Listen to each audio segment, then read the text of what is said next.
joining us right now. He's a D.C. council member. He wants to be your next mayor, Washington. His name is Jack Evans. And not only do you represent Ward 2, but you just picked up a vote. I don't know if you heard it, but earlier in this hour, Tucker Carlson was our guest. And even though he's from a different party than yours, he says you've got his vote, Councilmember Evans. So that's one. We're on our way. Right. Thanks for joining us this morning. Now, beyond the Tucker Carlson vote, you are going to have to get a few more if you're going to beat incumbent Mayor Vince Gray. And I wonder right now, as you're looking at the polls and you're looking at the fact that you've got a little under 4 weeks until that April Fool's primary, what is it you're going to do in this time to make the difference? You got to come from behind a little bit here and overtake an incumbent. Well, we have a tremendous outreach effort going on in the next, it's actually 27 days from today, if you can believe it. Direct mail, phone banking, door-to-door. I'll be out virtually every day knocking on doors, and really a sophisticated method of identifying my voters and getting them out to the polls. But that's all mechanics. What about the message? What are you saying that's going to make the difference? Well, what I'm saying is that 75% of the people in the city feel the city's headed in the right direction. And as you know, I've been a part of rebuilding and revitalizing Washington for the last 23 years.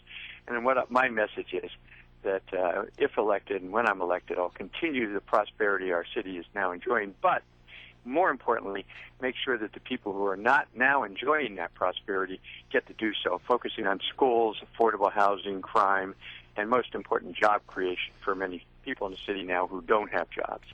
Muriel Bowser also wants to be the mayor, and she's running a little ahead of you in the polls, if the polls are right.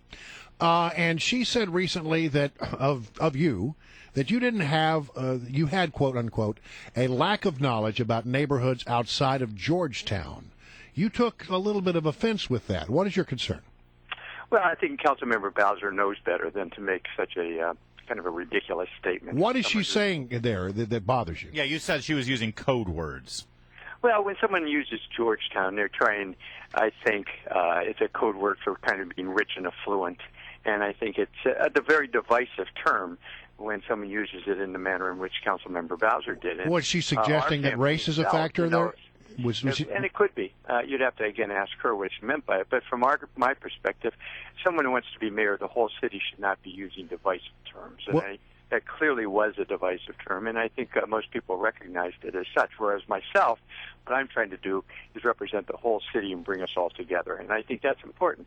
I don't think there's any room in this campaign for that type of divisiveness. Well, you know, race is probably going to be a factor here because there are changing demographics, and many in the African-American community in the District of Columbia say they are concerned about the fact that, for example, the council might no longer be majority black. Is the district ready for a white mayor? Yeah, I believe the district's ready for a very good mayor, and I think that's what I have to offer. And frankly, if people want to focus on race, the country, the city has changed. The country, we have an African-American president who's been reelected, an African-American senator from New Jersey, a white guy who's mayor of Detroit. I mean, times have changed, and particularly in the younger generations that don't really focus on race.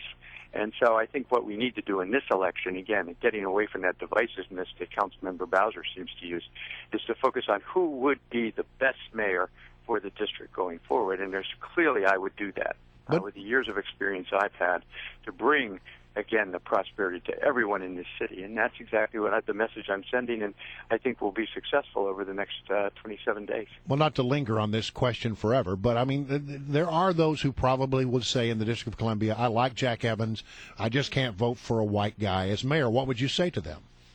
Again, I have to say, look beyond race and look to who would be the best qualified person to be mayor. And the election is too important. The city's doing too well to entrust it for someone who is inexperienced or someone who's not up to the job. And I think that message will resonate with everyone as we go forward. And secondly, everyone in the city knows me. I've been around a long time, and people know me and trust me. I've represented a very diverse ward over the last 23 years. And I think that if you would talk to people who I've represented, they would give you a different view on that. Let's talk about what kind of mayor you would be here, and most specifically, many people would say that right now emergency medical services and the fire department in the District of Columbia are in a crisis right now, and many people are pointing to the fire chief as one of the problems here. Do you believe that Mayor Gray has acted in a decisive way and shown leadership with regard to Chief Ellerby, and would you be handling this situation differently? Well, I've had a lot of experience with this. Back in 1996, I chaired the Judiciary Committee, which oversees both the police and fire department, and was really a person responsible, along with a friend of mine, Steve Harlan, for rebuilding both departments. We brought in Chuck Ramsey as our chief and really revitalized and made the Metropolitan Police Department one of the best in the country.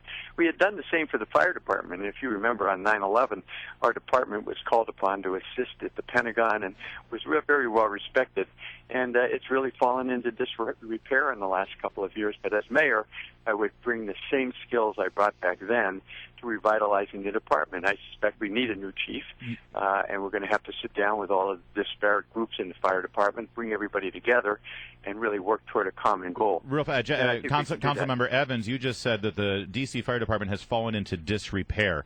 Do you blame the mayor for that directly? The buck stops with the leadership in the city. So certainly Vince Gray as mayor, Adrian Fenty as his predecessor, have the final authority over all of this. But I don't want to blame anybody. I'm just saying that this is the approach that I would take, and I've been successful at it in the past and would be again. I think, again, when people are looking at the next mayor, you really want somebody who knows what they're doing. We are running almost a $12 billion operation here that affects the lives of hundreds of thousands of people. We cannot have on-the-job training in this position. It affects too many people. Well, you do have on-the-job training because you got a cadet program. This young man who didn't know what to do that day that has come to such attention was 19 years old. He is a cadet.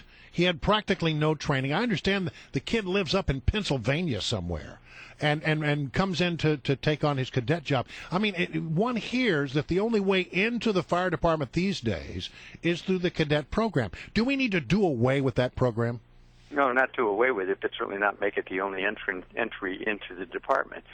We should have, and we did have, a very strong recruitment effort to bring in firefighters to the nation's capital. And why that has been cut back on is anybody's guess. And it should not only be through the cadet program, but the cadet program is a very important program. But should public safety be a social works project? Well, again, cadet programs are very common throughout the country, both in the police and fire departments. So it identifies young people who are in our high schools, et cetera, who want to take a law enforcement or a public safety career. So I think they're important, but also as important is recruiting experienced police officers and firefighters. D.C. Councilmember and mayoral candidate Jack Evans, you've got you're in the final sprint now, 27 days till Election Day. Good luck with it, and maybe we'll have you back before Election Day. Oh, please do. I'm really excited about it. Yeah, I really believe we're going to pull this off and become the next mayor of the District of Columbia. So thanks very much for having me today.